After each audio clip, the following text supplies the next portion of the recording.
Assalamualaikum warahmatullahi wabarakatuh. Selamat pagi anak-anak. Bagaimana kabar kalian hari ini? Semoga baik-baik saja. Nah, sebelum Ibu memasuki materi hari ini, marilah kita berdoa terlebih dahulu. Berdoa sesuai kepercayaan masing-masing. Dimulai.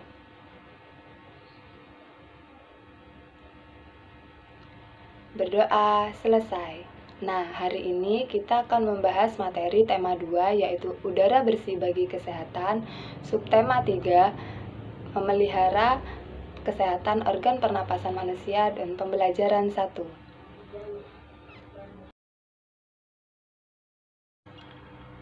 Anak-anak, kalian tentu selalu menjaga kesehatan tubuh, termasuk kesehatan organ pernapasan. Namun, seringkali faktor lingkungan sangat besar mempengaruhi kesehatan kita. Di sini, Ibu mempunyai contoh teks bacaan yang berjudul 9 bahaya kabut, asap, dan cara mengatasinya. Ibu akan sedikit menjelaskan isi dari teks bacaan tersebut.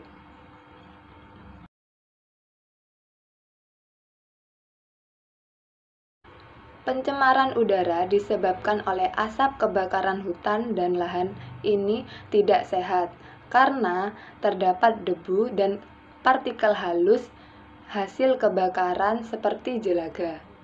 Saking halusnya, partikel ini akan dengan mudah terisap dan mengotori sistem pernapasan.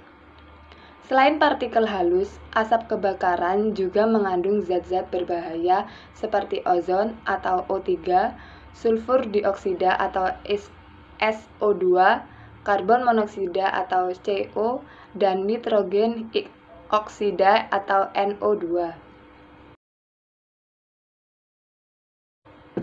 Kabut asap ini mengganggu kesehatan semua orang, baik orang yang kondisinya sehat maupun kurang sehat.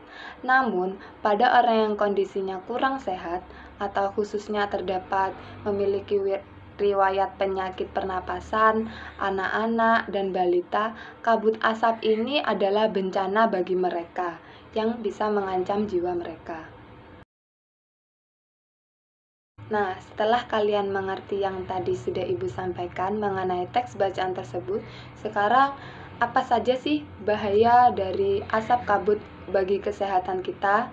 Nah, yang pertama, kabut asap dapat menyebabkan iritasi pada mata, hidung, dan tenggorokan. Nah, yang kedua, kabut asap dapat menyebabkan reaksi alergi, peradangan, dan mungkin juga bisa infeksi.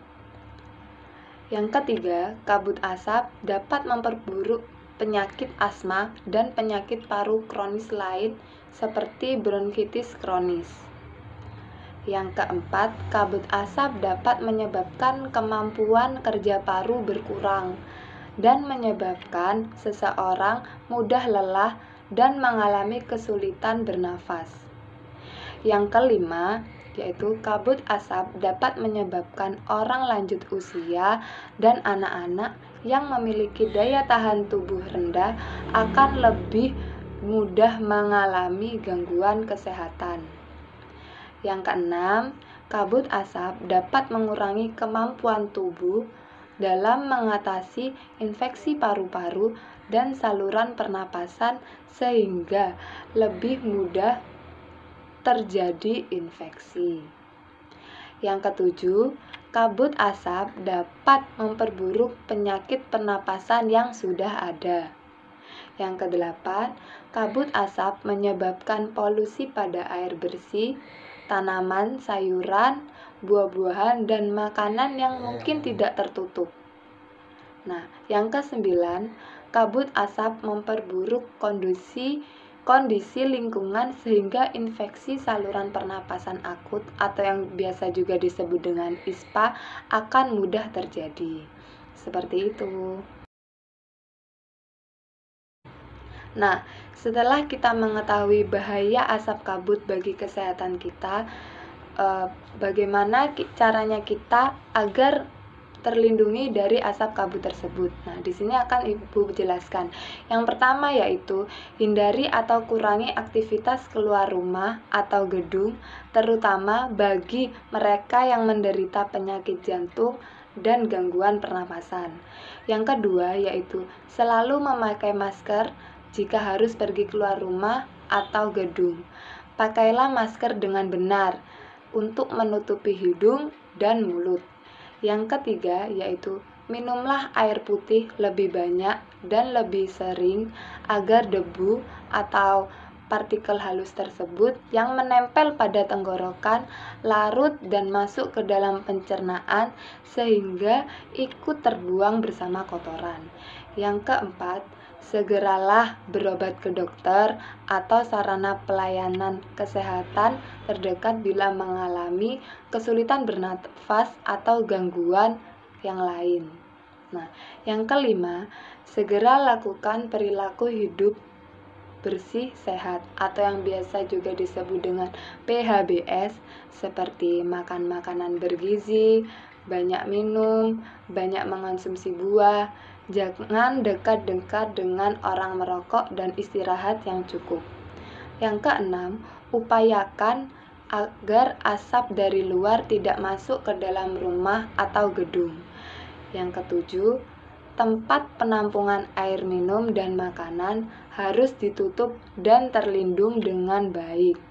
Nah, yang kedelapan atau yang terakhir, buah-buahan dan sayur-sayuran dicuci sebelum dikonsumsi.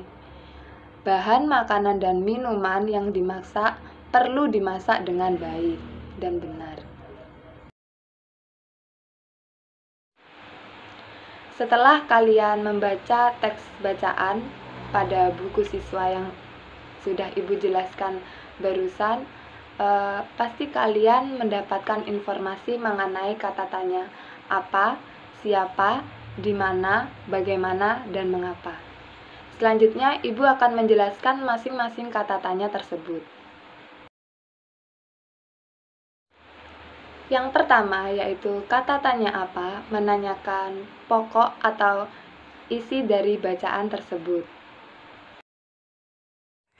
Contohnya, apa penyebab kabut asap? Penyebab kabut asap adalah kebakaran hutan.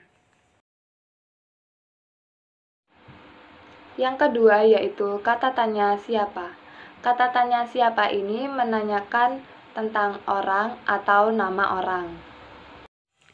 Contohnya, siapa saja yang terganggu kesehatannya akibat dari kabut asap? Kabut asap ini dapat mengganggu kesehatan semua orang, baik orang yang kondisinya sehat maupun yang sakit.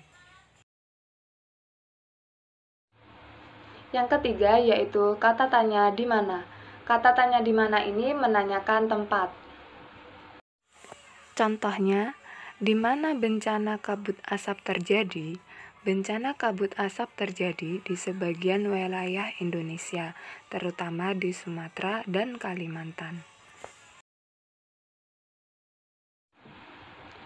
Kata tanya yang keempat yaitu kata tanya bagaimana. Kata tanya bagaimana ini menanyakan cara atau proses pengerjaan sesuatu. Contohnya, bagaimana kita melindungi diri dari kabut asap? Yang pertama, hindari atau kurangi aktivitas di luar rumah atau gedung. Yang kedua, selalu memakai masker jika harus pergi keluar rumah atau gedung. Yang ketiga, minumlah air putih lebih banyak dan lebih sering. Yang keempat, dan lain-lain. Nah, yang terakhir yaitu kata tanya mengapa. Kata tanya mengapa ini menanyakan tentang penyebab atau sebab dari kejadian. Contohnya, mengapa asap kebakaran hutan dan lahan tidak baik bagi kesehatan? Karena asap kebakaran hutan dan lahan menyebabkan debu atau partikel halus hasil kebakaran seperti jelaga. Saking halusnya partikel ini akan dengan mudah terisap dan mengotori sistem pernapasan. Sekian materi dari Ibu hari ini. Semoga ilmu yang kalian dapat bisa bermanfaat. Terima kasih.